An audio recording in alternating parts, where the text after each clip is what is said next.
Hello everyone, আসসালামু আলাইকুম। Welcome to Miran daughter. আশা করি সবাই ভালো আছেন। আলহামদুলিল্লাহ আমরা ভালো আছি। আমার আরেকটি নতুন ভিডিও দেখার জন্য সবাইকে ওয়েলকাম করছি। আজকের ভিডিওটি সকাল থেকে শুরু করেছিলাম। তো সকালে রূপমার জন্য টিফিন রেডি করছিলাম। তো আসলে যাদের বাচ্চারা স্কুলে যায় সকালটা শুরু হয় বাচ্চাদের টিফিন গোছানো দিয়েই। সকালে ওকে চিকেন ফিঙ্গার ভেজে দিচ্ছিলাম। এগুলো আমি ফ্রোজেন করে রেখেছিলাম বানিয়ে। আসলে সকালে যদি ওরকম বানিয়ে দিতে যাই অনেকটাই সময় লেগে যায়। এই জন্য আসলে শুধু আমি না, যাদের বাচ্চারা স্কুলে যায় সবাই কিন্তু ফ্রোজেন আইটেম করে রাখে। আর তো তারপরে কিন্তু টিফিন রেডি করে ওকে পাঠিয়ে দিয়েছিলাম। তো ওর বাবা নিয়ে গিয়েছিল। আর তারপরে চলছিল ওর বাবার নাস্তা টিফিন রেডি। তো এই তো এখন যে আমি পরোটা ভাজছি, এটা পরোটা ভাজছি না চাপড়ি ভাজছি সেটাই আমি বুঝতে পারতেছি না। আসলে গ্যাসের এমন অবস্থা, পরোটা ভাজতে মনে হচ্ছে যে চাপড়ি ভাজছি। আর তারপরে কিন্তু ওর আমার বাবাও নাস্তা খেয়ে অফিসে চলে গেছে। দুপুরের লাঞ্চটাও দিয়ে দিয়েছি। আর তারপরে সবাইকে বিদায় করে দিয়ে তারপরে হচ্ছে ঘর ঝাড়া মোছার পালা। যেহেতু খালা চলে আসবে ঘর মুছতে, তো খালা ঘর মোছার চলে আসার আগেই আমার বিছানা গোছানো, ফার্নিচার মোছা এগুলো না করলে পরে কিন্তু ঝামেলা লেগে যায়। যার কারণে খালা আসার আগেই আমি ওদেরকে বিদায় দেওয়ার পরেই বিছানা ঝেড়ে সব ফার্নিচার মুছে নেই। তো তারপরে খালা ঘর মুছে যায়। তারপরে কিন্তু বিকেলে দেখা যায় আবারও ফার্নিচারগুলো একটা মোছা না দিলে ফার্নিচারের দিকে তাকানো যায় না। মনে হয় যে কত বছর যাবৎ মনে হয় ফার্নিচার আসলে মোছা হয়নি। আর এখন যারা আমার ভিডিওতে ক্লিক করেছেন এবং ভিডিওটি দেখা শুরু করেছেন তারা প্লিজ ছোট্ট একটি লাইক দিয়ে আমার ভিডিওটি কন্টিনিউ করবেন। আপনাদের ছোট্ট একটি লাইক পারে আমাকে আপনাদের মতো আরও কয়েকজনের কাছে পৌঁছাতে। আজকে যারা আমার চ্যানেলটি নতুন ভিজিট করছেন, আমার চ্যানেলটি এখনও সাবস্ক্রাইব করেননি, আমার ভিডিওর কোথাও কোনো অংশ যদি এতটুকু ভালো লেগে যায় তাহলে প্লিজ আমার চ্যানেলটি সাবস্ক্রাইব করে আমার সঙ্গেই থাকবেন। আর ঝাড়া মোছার কাজ শেষ করার পরে খালা ঘর মুছে চলে গিয়েছে। তারপরে কিন্তু রুবামাকে স্কুল থেকে নিয়ে আসার টাইম হয়ে গেছে। তো আমি চলে গিয়েছিলাম রুবামকে আনার জন্য। তো তারপরে রুবামার স্কুল ছুটি হয়ে যাওয়ার পরে রুবামাকে আমি স্কুল থেকে নিয়ে আসার সময় কিছু বাজার করি। তো বাজার করে নিয়ে আসার পরে কিন্তু আমি আর রুবামা রিক্সা করে আসছিলাম। আর পাশেই দেখতে পাচ্ছেন অপর সাইডে রাস্তায় তো কি পরিমাণ গাড়ি জ্যাম। আসলে কয়েকদিন যাবৎ ঢাকায় এত পরিমাণে জ্যাম, চলাফেরাই করা যাচ্ছে না। খুব খারাপ অবস্থা। এত গরমের মধ্যে এত জ্যাম থাকলে কিভাবে আসলে যাতায়াত করা যায়, খুব কষ্ট হয়ে যাচ্ছে। আসলে দেখা যায় বাচ্চাদের স্কুল টাইম, অফিস টাইম সব মিলিয়ে এই জ্যামটা লেগে যায়। খুব খারাপ অবস্থায় যে দেখেন গাড়ি তো চলাচলের একদমই নামগন্ধ নেই। গাড়ি কিন্তু একদম স্টপ হয়ে দাঁড়িয়ে আছে। আর এদিকে মনে হয় সিগন্যাল দিয়েছে, তো সিগন্যালের কারণেই আমি রাস্তাটা পার হতে পেরেছিলাম। তো তাছাড়া কিন্তু সম্ভব ছিল না। তো তারপরে সিগন্যালের রাস্তাটা পার হয়েও কিন্তু আমি আবারও জ্যামের মধ্যে পড়ে গিয়েছিলাম। তো জ্যামের মধ্যে আমাকেও কিছুটা সময় বসে থাকতে হয়েছিল, কিচ্ছু করার নেই। আসলে আমরা যারা ঢাকা শহরে বাস করি তাদেরকে এই জ্যামের স্বাদটা নিতেই হবে। আর তারপরে কিন্তু বাসায় চলে এসেছিলাম। তো বাসায় চলে এসে গিয়ে যে বাজার করে নিয়ে এসেছি, কিছু মাছ নিয়ে এসেছি আর কিছু সবজি বাজার করেছি। আগে মাছগুলো ঢেলে নিচ্ছিলাম, যেহেতু গরম প্রচণ্ড, মাছগুলো নষ্ট হয়ে যাবে। তো আজকে অনেক দিন পরে খুব পছন্দের একটা মাছ পেয়েছিলাম। একটা না দু রকমই। তো ছোট চিংড়িগুলো পেয়েছিলাম। তো হাফ কেজি নিয়ে এসেছিলাম। আর এখানে হচ্ছে টাটকিনি মাছ নিয়ে এসেছিলাম হাফ কেজি। মাছগুলো কিন্তু কেটে বেছে রেখে আমি সবজিগুলো ঠিকঠাক করব।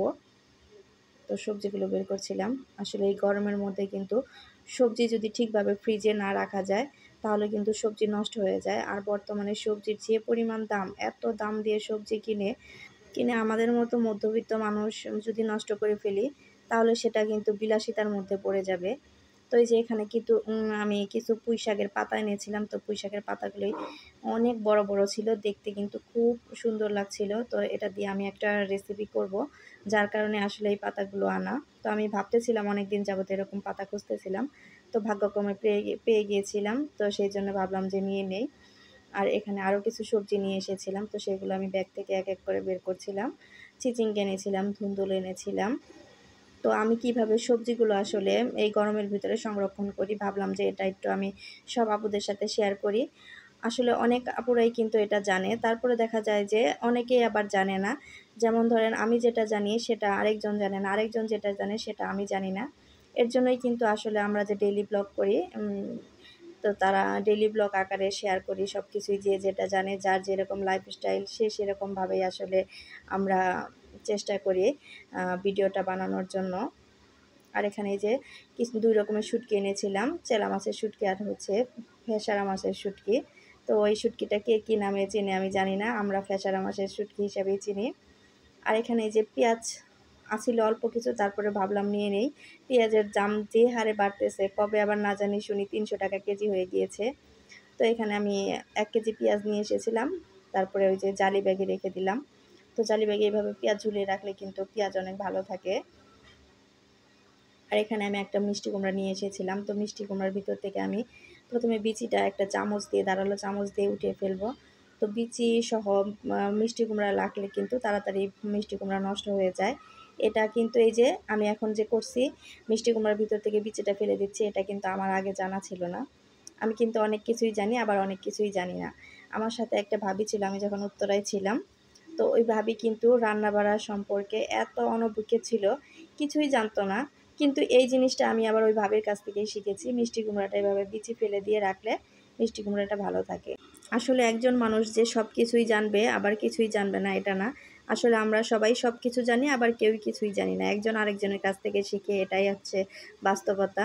আমি সব সবজিগুলো কিন্তু বাতাসের মধ্যে একটু শুকাতে দিয়েছি, যাতে সবজির গায়ের যে পানিগুলো আছে সবগুলো শুকিয়ে যায়।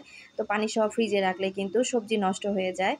আমি কিন্তু কখনোই সবজি আনার পরে পলিথিন ব্যাগ ওভাবেই রেখে দেই না ফ্রিজে, কখনোই। সব সবজি বের করে আগে ফ্যানের নিচে পানিগুলো শুকাতে দেই এরকম একটা ট্রেতে করে। এই যে সব সবজির পানি কিন্তু গা থেকে শুকিয়ে গেছে, আমি এভাবে কিন্তু ফ্যানের নিচে ছড়িয়ে রেখেছিলাম। একটা একটা করে দেখাচ্ছি। এই যে শুকনো সবজির গায়ে যদি পানি থাকে, সেই সবজিটা যদি ফ্রিজে রাখা হয়, সবজিটা কিন্তু তাড়াতাড়ি নষ্ট হয়ে যায়, পচে যায়। আমার সবজিগুলো কিন্তু সবগুলো শুকিয়ে গেছে। আর তারপরে এই যে এরকম একটা শপিং ব্যাগ নিব। আমাদের ঘরে কিন্তু এরকম সব ঘরেই কিন্তু শপিং ব্যাগ থাকে, যেহেতু আমরা মার্কেট করি। তো মার্কেট করলে বা এই যে যেটাই যাই কেনা হোক, এখন যে কোনো সুপার শপ বা শপিং যেটাই করেন, তো সবাই এই শপিং ব্যাগগুলো কিন্তু আমাদের ঘরে অহরহ থাকে। তো এরকম শপিং ব্যাগে কিন্তু সবজি সংরক্ষণ করলে অনেক দিন থাকে।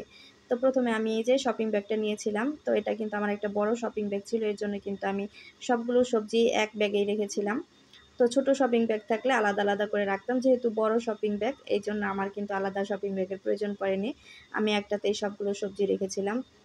আর তারপরে যে পুঁইশাকের পাতাগুলো ছড়িয়ে রেখেছিলাম, পানিটা কিন্তু শুকিয়ে গেছে। কিছু পাতা আমি রান্নার জন্য নিয়েছিলাম, আর কিছু বড় বড় পাতা আমি আলাদা করে রেখেছিলাম, এটা ফ্রিজে রেখে দেবো। এটা দিয়ে আমি একটা রেসিপি করবো, এর জন্য বড় পাতাগুলো রেখে দিয়েছিলাম। তো বড় পাতাগুলোর পানি শুকিয়ে যাওয়ার পরে আমি একটা একটা করে এভাবে, যেভাবে পান আসলে সাজিয়ে রাখে ওভাবে করে নিয়েছিলাম।